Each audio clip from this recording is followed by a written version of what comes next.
Welcome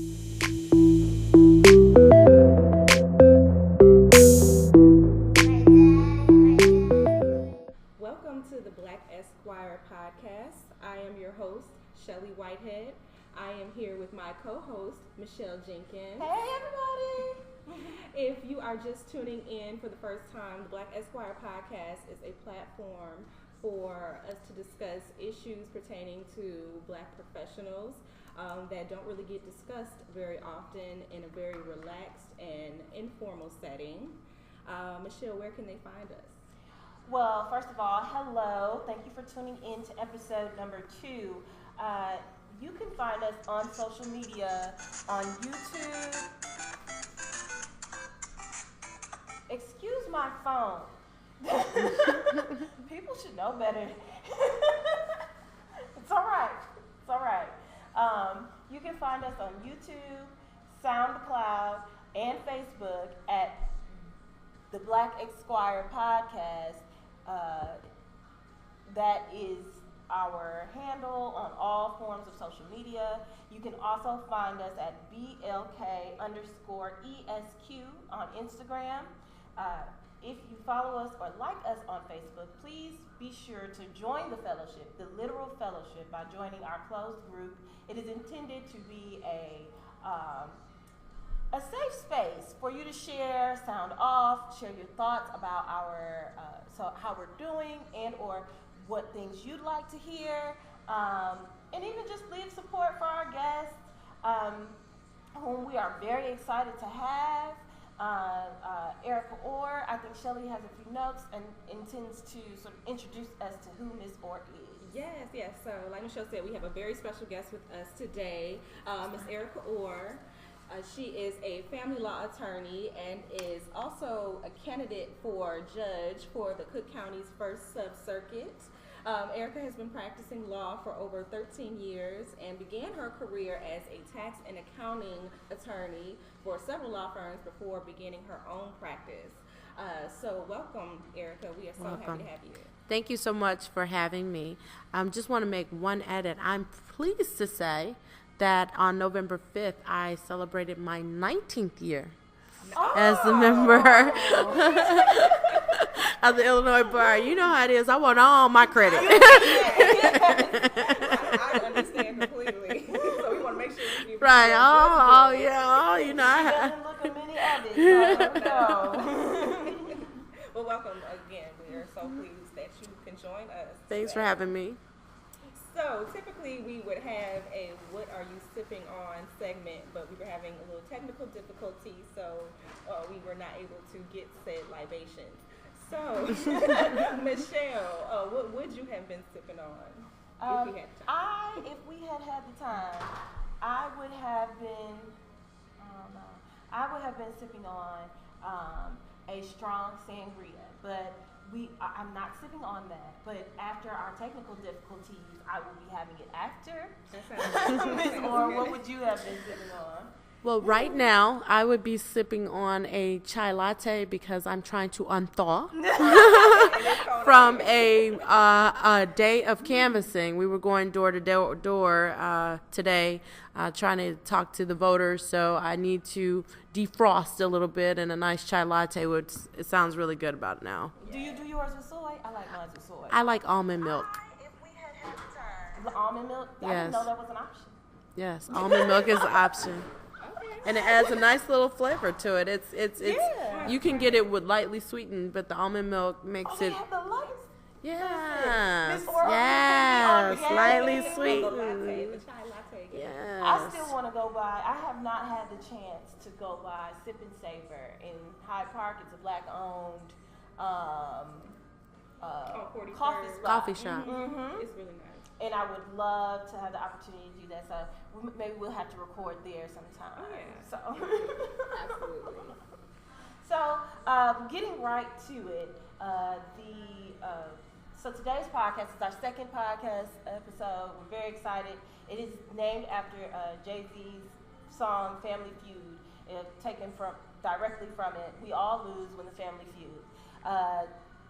We did not include an intro for this particular podcast as we did last time of that music because Well, frankly, he's very litigious, and we do not want to get on Jay-Z's bad side. No, sir. You all know the lyrics, and very familiar. You can understand where we're coming from. Okay, so what we hope to talk about today, some of the things that we intend to sort of chat about, and very befitting for the holidays, is whether or not, you can anticipate and you can be sure that your aunts are going to dive nose first into your love life, that's for sure.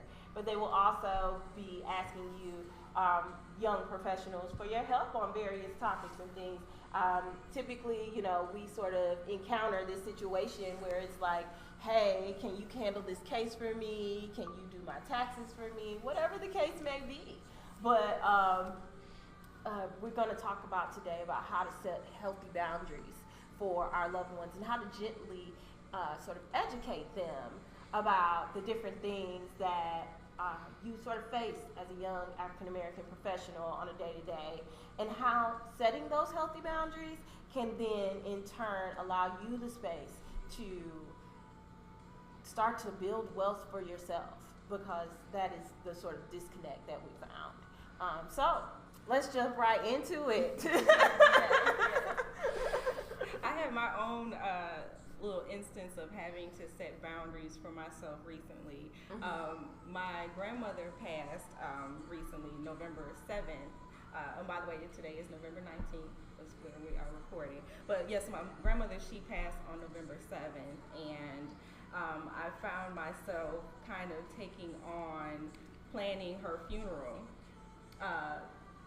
Almost like just taking on I don't want to call it a burden, but just taking that on myself.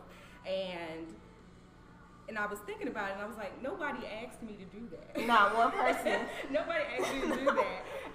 And I am her grandchild, but I'm not her only grandchild. I have she has 8 other adult grandchildren and 2 other children who are still alive.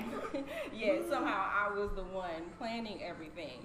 And one night I was sitting down at my laptop, I was getting ready to type out her obituary, and I'm like, why am I doing this? Why were you doing this, Shelley? I'm like, you know what? There are other people who can be doing this, and I think sometimes we have to learn, and especially me, I had to learn how to ask for help. I believe, like, especially with Black women, we feel like we have to be super women, and we have to take on everything. And it's almost like a pride in doing that. It's like, oh, well, I took care of this, I handled this, I'm going to school, I'm working, I'm handling all these other things, and I'm doing this all by myself, and we just come want some sort of gold star or pat on the back for doing that, and we're running ourselves ragged, and for what? Like, nobody's going to give you a gold star, and you're really just hurting yourself, taking on all of that yourself. And so I had to stop, and I said, you know what? I texted my aunt. I said, can you write grandma's obituary? And she did. So that's a win. Go I was like, that's just something I had to do for myself, because, and I think we feel like people should be asking us, how can I help you? And we expect them to. And then we get mad when they don't. They will gladly watch you trying to do it all yourself. They're like, well, I thought you had it. You seem very capable. You seem very capable. I think that's women in general. Okay. I think one of the things as I get older, you start realizing that just because you take time out for yourself doesn't mean you're selfish. Oh, right. And there's a difference. I think a lot of women feel that taking time for themselves equates to selfishness, and it does not. And they don't understand that if you are in a family situation where you're a mom, you're a wife, or if you're just mom and there is no other person, you still need to look after yourself, because your family won't function as well if you are not function at your top capability, because you're tired, because you're so tired you've made yourself ill. So it's something that one would think is intuitive, but I don't think it is. I think women, most women, I'm not a fan of generalizations overall, but most women are nurturers, and we feel it's our responsibility, but we have to learn how to step back and say no. And as I'm getting older, I'm getting much better at saying no. You know, I would like to go to your party, but no, I can't. I would like to do this, and if the circumstances were different, I would, but no, I can't. And it's not because I feel some kind of way about you, and it's not because you're not important to me. It's just that I can't be all things to everybody at all times. Right.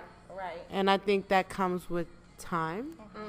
I do think with respect to the topic we're talking about, the more successful you are, the more there's that expectation that you can handle it. Absolutely. Absolutely.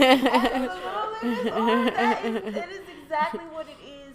And, you know, I think also it's not even just the expectation that you can handle it, but it's also our sort of self-imposed expectation that we can handle it. I think it's both. You know?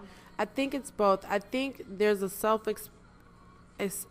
expression that we impose upon ourselves with respect to what we're capable of and what we might have resources to. Yes. Okay, so I think it's more of a resource issue. However, what a lot of people don't understand is that just because you have graduated and you're successful and you're in your career, they're not accounting for the debt that comes with it. So yes, you may have a good amount of resources coming in, especially when you're early into your career. That is not always a connect with what your discretionary funds are. Absolutely. Okay, so you can't count other people's coins. Right, you can't count other people's coins. You don't know what they have going on in their life, and when they tell you they don't have it, doesn't mean they're acting shady. Right. No, it does not. Doesn't mean that they're feeling some kind of way about you, and it doesn't mean that they're blowing their money, which are the three things that people sometimes associate with you saying no.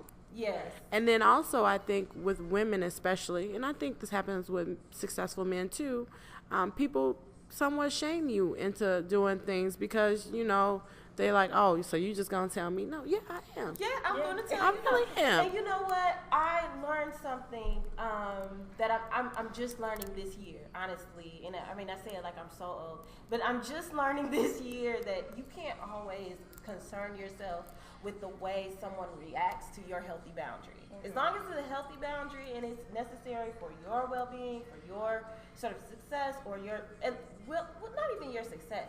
If it is necessary for you, period, it is not, no is a complete sentence. You don't necessarily always have to explain everything, in my opinion. And also, I think where we get sort of caught up is, oh, well, they're going to be mad at me, and oh, they're going to be this, and they're going to be that. First of all, if they really need the resource, they'll find another way. Right. They're grown in most instances, right? And so I just think, for me, I'm a huge empath. So it hurts me to sort of watch or see or listen to sort of the reaction to my healthy boundary. Though I know that for a fact that I need that boundary, it becomes sort of I wish I could help them, and now I'm trying to find other ways where I might be able to stretch myself, and sometimes you gotta stop yourself. Well, what I have learned how to do, and my mother laughs at me all the time for this. I was like, she's like, what's going on such and such? I said, I don't know. I don't ask follow-ups. And she's like, well, why? I said, because if I ask a follow-up question, that connotes that I plan on doing something more. Right. And if I don't plan on doing anything more, I'm being nosy. Yeah. And since I'm not nosy, I don't ask follow-ups unless I plan on initiating some kind of value to you. Right. And by not doing those follow-up questions, which people, I think everybody has a little bit of nosy in them, right? Yeah. You're opening a door, and if you don't, and that's where people's feelings get involved, because you open that door with these questions, you got into their business. You did. You know what I'm saying? Like you're going to do something, and then all of a sudden you set me up for the fallback, What? Don't post now. Right. You came up in here. Exactly. And kitchen hot. Right, exactly. And I think the reason that I started that practice is because for a minute with my husband and I, we were like, are we the First National Bank? I mean, it wasn't like, hey, can I borrow $50 or $100 for a couple of weeks? I just got laid off, and the kids are in private school. Can you loan me $1,000? You know, somebody got caught up and, you know, they caught a case. We need bond money. Can you throw down $10,000? Oh, man. See, when I start coming to that kind of money, hard pass. those are supposed to be for my consequences. Yeah. Yes. See? And that's what this is exactly why I was like, Shelley, we got to discuss this. Because in the African American community, by and large, I was reading a article in preparation, and it was saying that 3 years from now, white U.S. households are projected to own 86 times more wealth than black households. And I started asking myself, just without even finishing reading the article, why? And I said, okay, well, let me look at my own life. And why is that? It's because for me, wealth is not because I don't budget. It's not because I can't, because I can't pay my student loans. I'm on a little payment plan. I got it worked out. You know what I mean?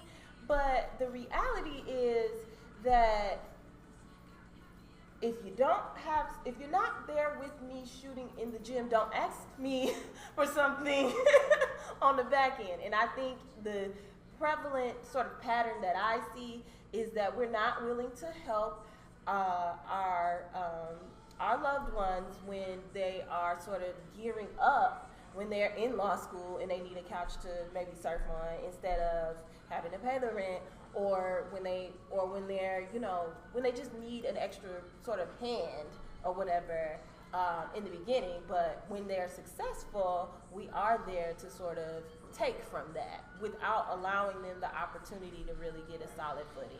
So I wonder how we can go about educating our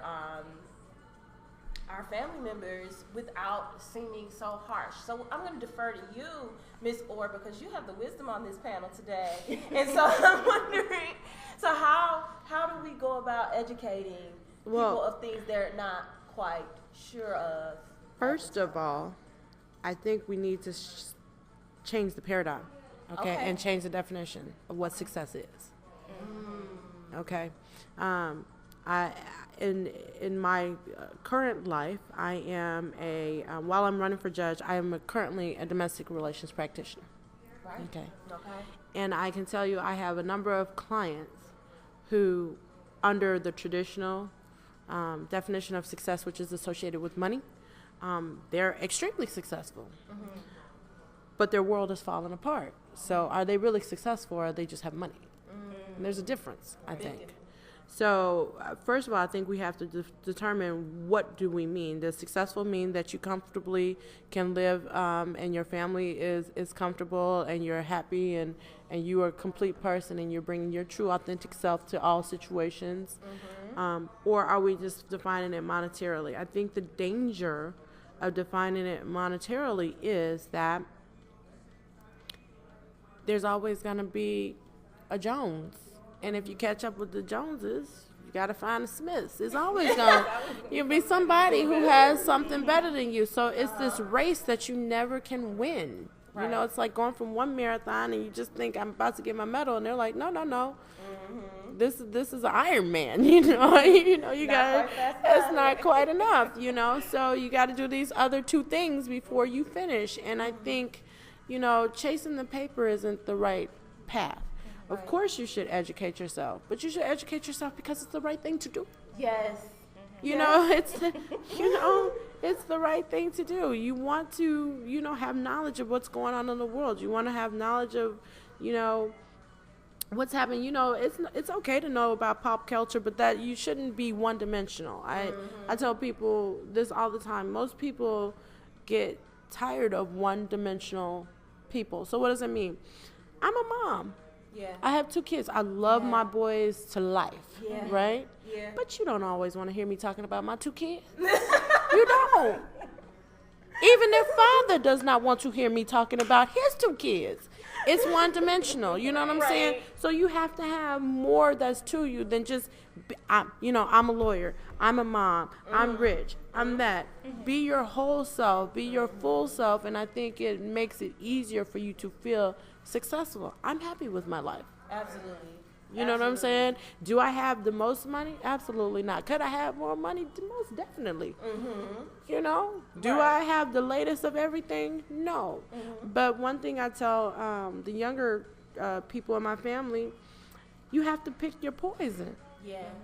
You know? You might not. So my family, we like to travel. Right. And people are like, how do you all travel all the time? How do I travel all the time? I don't get my nails done every week. I don't get my hair done every week. You know, I'm not waiting on the next Macy's sale. I decided what I like to do is travel. So that's how I spend my money. Right. You know what I'm saying? Now, you might not like that. You might like chasing the deal. Like my mom, you know, her thing used to be chasing the sale. Like if she got that, you know, I mean, she would drive a clean across town to feel like she got over. Like, you know how much I paid for this, and you know how much it originally was. I mean, that's the value, is chasing the deal. You know, so but if your, you know, if your thing is shopping, have that be your thing. I think in our community especially, where we lose it and we lose wealth and the ability to create generational wealth, is we're trying to do it all. And you can't. So you want the latest whip. You want the latest clothes. You want the biggest house. and you want to travel. And you want to travel. You know, and that's to me. And you want that 40-hour only work week. Right. Can't have it all. Not at all. Or you just have to adjust what that all looks What that all looks like. You can have parts of it sometimes. Yeah. Yes. Yeah. So, I think we've covered a lot of topics here. I'm sort of moving right along because we can't. Unfortunately, the podcast can't go on forever. We had a YouTube commenter that was not quite on topic. It was more so along the lines of our last conversation. Or really, our sort of our last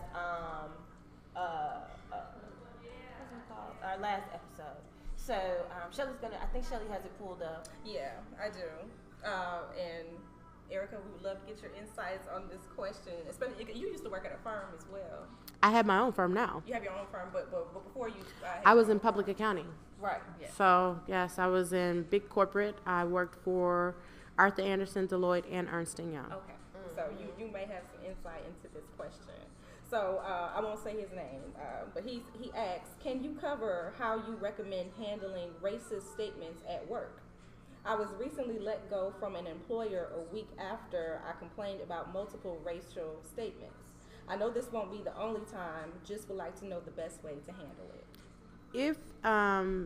If it was not, especially if it was not a statement made just to him, or if it is a situation where he documented it in writing or any other thing, my first suggestion would be to go to the EEOC and file a dispute. And when the EEOC picks up the dispute, they will let you know if you have a right to sue. And if you have a right to sue, that means they've investigated and they found truth and merit in what you have complained of. And at that point, a lot of times employers will begin to negotiate before you actually file and begin to litigate the matter. Now, with that said, it sounds like this particular commenter had overt and blatant things said to them. And that's a difficult situation anyway. Of course, you want to seek some kind of damages if you are not collecting unemployment, or if you got some kind of bad review that prohibits your ability to seek like employment. One of the things that EEOC will look to is what were your damages as a result of this. It's not a warm and fuzzy, touchy-feely type of evaluation. It's a damages type of situation. What did you lose as a result of this? That's what they're trying to make you whole.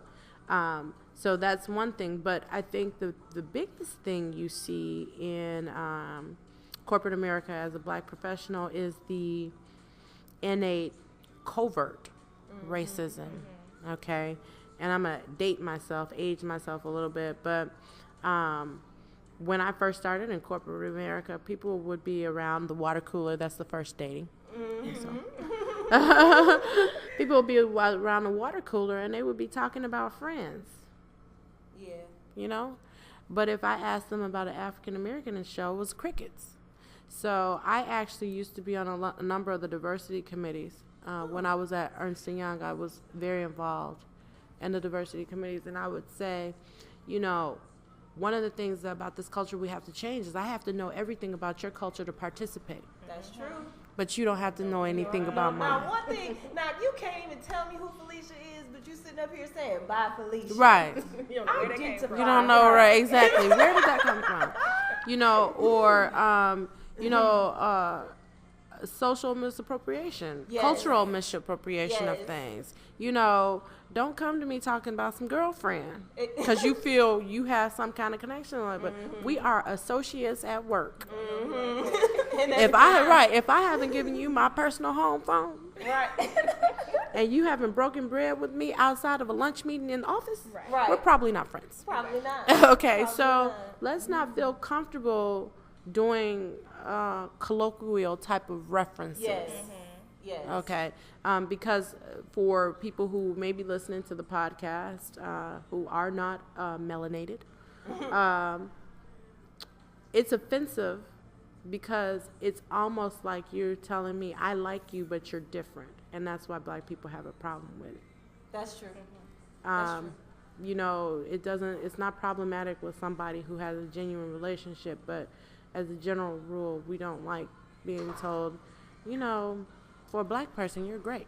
Yeah, exactly. And so people don't do those things necessarily as overtly anymore and make those kind of comments. So it comes out in, girl, bye, Felicia. Right, exactly. You know, or, you know, you want to dab every time you're with me. So, with me. right, with me. Specifically With me, You right. did not do it with the ball. Right. you know, So yeah. in So his your opinion. situation, I think the EEOC would be the best start. I think we all have a responsibility. My dad always used to tell me, people can only do to you what you allow them to. That's true. Okay, so at some point, and I'm not victimizing Right. the commenter, but there has to be some kind of self-assessment in all things so that you won't find yourself in this position again. Ask yourself if when you started on this job with this company, if you were so eager to be successful that you let things ride. So let me ask you this, because I know we've talked about since he's been fired and let go, he should go to the EEOC. But let's say he's currently, or he goes to the next job and he's dealing with a similar issue. He hasn't been let go, but he's now experiencing these racist statements. How do you suggest he handle it in that moment? You need to document. That was what when me and Shelley were Document, prepping, that's exactly what we document. said. Start with HR, and I don't mean just go have. So you go and have a conversation. You get the pulse from HR, but with something like this, after you have a conversation, then you follow it up with, and follow up to our conversation. It is my understanding after discussing with you, Right. that the next steps will be ... So that way, and then you want to archive it someplace other than their stuff. Exactly. Okay. That's exactly You what need to have we're your saying. own paper You trail. can blind CC your Gmail account outside of work or whatever, because, you know, when people get subpoenaed, Yeah. it's amazing how stuff disappears.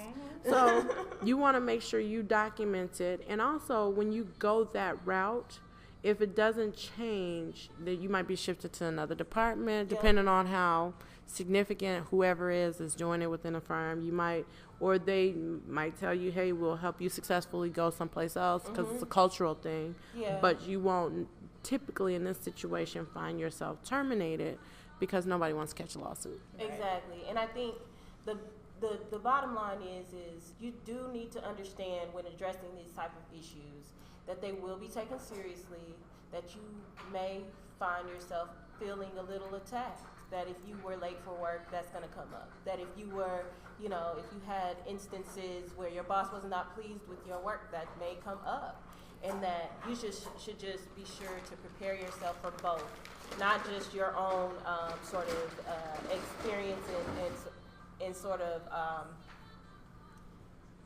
reveling in what your emotions are, but be sure to take the time to sort of objectively review everything that has occurred Not saying that you didn't experience anything. I just want people dealing with these types of issues to be sure that they are prepared for the opponent's response, because that's what I always try to do. I always try to respond. You want to look at it from any situation. You want to look at it from your side, from the other person's side. One of the big things that I tell my children, you cannot tell somebody how they're supposed to feel. You may not agree with how they feel, but I feel how I feel. Yeah. So if you do something to me and I tell you it hurts my feelings, right? You can say, no, it didn't. Right. Well, no, it did. I told you it did. It did. You might not perceive it the same way, because perception is very individualized. You might not perceive it the same way, but that doesn't mean it doesn't exist for that person. So that person may not feel or perceive that they did anything wrong. But you may feel that way, so you have to document, you have to address. Addressing is the main thing. Stop it at the gates. People only do to you what you allow. They say something off color. So exactly what did you mean by that? You don't have to, head roll, finger push, none of that.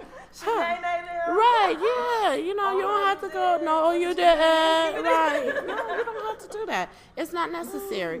Sometimes it could be as simple as like, I'm feeling some kind of way about what you said. What did you mean? And then silence. It's amazing how uncomfortable people are with silence. Yes. Yes, they're very uncomfortable. Uncomfortable with silence. They're uncomfortable with confrontation. They are. They're not used to being called out on it. Because most people, he. No. I don't think I understand. I mean, and I've actually had that happen in court. Yes. All the time. I've had it happen in court. And I had to, and I hate saying this in court, but I had to pull out the, with all due respect. Right. Your Honor. I don't. No. This, I give you a real life situation. This is one of the reasons I decided to run for judge. This is real. So again, I'm a domestic relations attorney. I was in court. My client is a 6'4" African American male. Okay. Large man. Looks like he could play for the Bears, the Packers, whatever team. But he's a professional. Lives in Naperville. Works for the Naperville School District. His now ex-wife is an African-American woman. She's almost 6 foot. She's a, taller woman. She's an attorney. Both tall. She's an attorney. And the issue we were in court for was private school. Wife wanted the child to go to private school. Husband was like, I'm not paying for private school. Naperville is one of the best school districts in the country. Why would I pay? He can go to school in my school district. Why would I pay? He can get the same education for free. Judge looks at the clients, doesn't ask anything about background, where they live, anything. Points her finger at my male client and says, sir. And mom lives in Chicago. Dad lives in Naperville, but she didn't realize that. She thought they were both in the city. Sir, are you telling me that you'd rather your son get shot rather than to put him in private school? Gotta read the file. I said, with all due respect, Your Honor, I just want to be clear. Are you saying that only children who go to public school get shot? Oh, no. I'm just saying, he has an option to go to private school. I was like, so they only shoot on the box with the public school? I'm just trying to understand what you're saying, because the public school and the private school are only 3 blocks away from one another. So it's not a different neighborhood. So what exactly are you saying? Because I just need to make sure I'm clear. Yeah. Just please make it clear for me. Just for me. Because I know I heard one thing, but surely you couldn't have meant that. And at that point, I'm addressing it, but because I'm not trying to get sanctioned or thrown into contempt and thrown in cuffs. So, I pushed up to the line and called the judge on it. And you can call an employer on it. You can call a manager on it. It's a way of saying it's not okay. And I did push up to the line because the judge at that point recused herself. She knew she had stepped over a line. But she couldn't go so far as to try to penalize me Right. because I didn't do anything wrong. I'm just Exactly. asking what you said. For clarity. I want a point of clarity. Point of clarity. Just so I'm sure. I almost went, Killer Mockingbird. Explain this to me like I'm a 5-year-old. Well, Ms. Orr, we really enjoyed this conversation. Please, tell us about your campaign. So, I am pleased to say that I am running for judge in the 1st Judicial Sub-Circuit. Okay. And for people who don't know, And yes, I'm going to before I explain what that includes, what I've been doing is explaining to people and trying to educate people on what that is. Okay. Mm-hmm. So, Cook County is a very, very large county. Mm-hmm. Okay. And what was happening is that we're still a very segregated county, too. Okay. And we still have issues in our state with respect to racial issues. Yeah.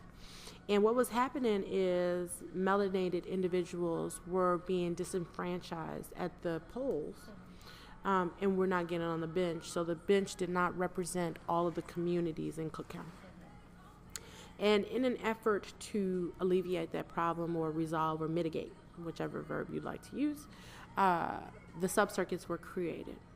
So Cook County was split into 15 different sub-circuits. And in order to run for judge in those sub-circuits, you have to live in that sub-circuit, which meant by default, because of the diversity and how we are somewhat homogenous in different sections of the county, by default, that diversified the bench. I live in the 1st sub-circuit. The 1st sub-circuit is 75th Street, 7500 South, everything east of the expressway over to the lake. And it goes all the way out to South Holland, Dalton, Calumet City, and Lansing. Now, of course, in our great county, we have gerrymandering. And the lines don't always make sense. So I do have like a little L-shaped tip on the northern part of my county, which is 75th Street to 87th Street, west of the Dan Ryan, over to Ashland. So that is what my sub-circuit is. Unlike most politicians, people don't understand this because they're like, what do you stand for? I stand for balance. I stand for fairness. I stand for equity. And when people need to go to jail, I stand for firmness. Unlike other candidates, I cannot have a platform. Why? Because it was my responsibility on the bench to be impartial. And if you have a platform, you cannot be impartial. It doesn't work that way. Okay? So my goal when I'm out in the street meeting with voters, which I'm actually out in the street. I don't send minions. I actually go out in the street myself, and I've been saying one of my hashtags is shaking every hand that I can because I want to meet my voters. Okay? I want to meet my voters, and when I'm out there, my goal is to get you to know what my demeanor is, to have you understand how my personality is, and to let you know what my education is. One of the things that I'm finding when I'm talking to voters is they don't know who the judges are. So first of all, when I'm out there, they're surprised. You're running for judge? You're the first one I've talked to. And then they say, I'm glad to know you because when I go to the polls, I don't know who I'm voting for. So especially in our community, the first thing they do is they look for the ethnic name. Yeah, they do. And if they don't see the ethnic name, then they're like, well, I got a better shot with a woman. So they vote for the woman. Well, in the primaries, it's nothing going to be anything but I'm going to vote for the woman. And then for the remainder, they either do eeny, meeny, miny, mo, I found is popular. Yes. Or they don't vote at all. That's true. I know So that it's very important for me to get out to people and meet them because, quite frankly, I don't have an ethnic name, but I'm very melanated. Okay? It's important for people to know I want you to vote for me, not because I'm a woman, not because I'm black, but because I'm qualified. And I feel very comfortable telling you I am qualified. So I didn't take the quickie route. I put in my hard 4 years at the University of Chicago for undergrad. I put in my hard 3 years at the U of I for law school, and I put in my hard 2 years at U of C again, Booth School of Business. I'm qualified. Okay, and I've been doing this for 19 years. Let And all them the know. right. All the bar associations have either found me qualified or recommended. So that's when I'm out here trying to communicate to people. The last takeaway, of course, one thing I've learned that women aren't good at is asking for stuff. Here right now, at this very moment, I, Erika Orr, is asking that everyone in the first sub-circuit of Cook County cast their vote in my favor. That's Erika with a K, last name O-R-R, as in Erika or else. Oh. Okay. Yes. So the final thing that I want to take away, this is my public service announcement, and if these ladies would just give me a little liberty. Please do. My people, my people. I've been out here collecting petitions now for 90 days, almost. And I'm very disappointed to say that we are finding about 60 to 70% of our community is not registered to vote. And this is very disturbing to me, not because I'm a candidate, because I love y'all. I am of you. I am of the community, and I want our community to thrive. And our community can't thrive, and we cannot build generational wealth, and we cannot look after our babies and make sure our babies are protected, and make sure they have health care, and make sure they have access to good education, and make sure that we aren't disenfranchised if we're not at the table. You cannot expect to have a plate at the table when you're not even seated at the table.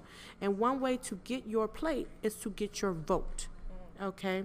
The second thing that I'm finding is that people are not understanding the civics behind this electoral process. Now, I understand, and I'm right there with the rest of you all, that the 2016 campaign election in November left you feeling some kind of way. I get it. I get it every day, just like many of you. I get it. And we're surprised by what's going on in the Oval. But you must understand civics. I don't know if we need to bring back the schoolhouse rock or what we need to do. But what I'm finding is that people feel that signing a petition is like casting a vote. Signing a petition is not casting a vote. It's not saying you like this person. It's not saying you dislike this person. It's not saying come March 20th you're going to vote for them. You could do the very opposite. What you do when you walk into that booth in March 20th is your business, and you can change your mind up until the minute that you push that button.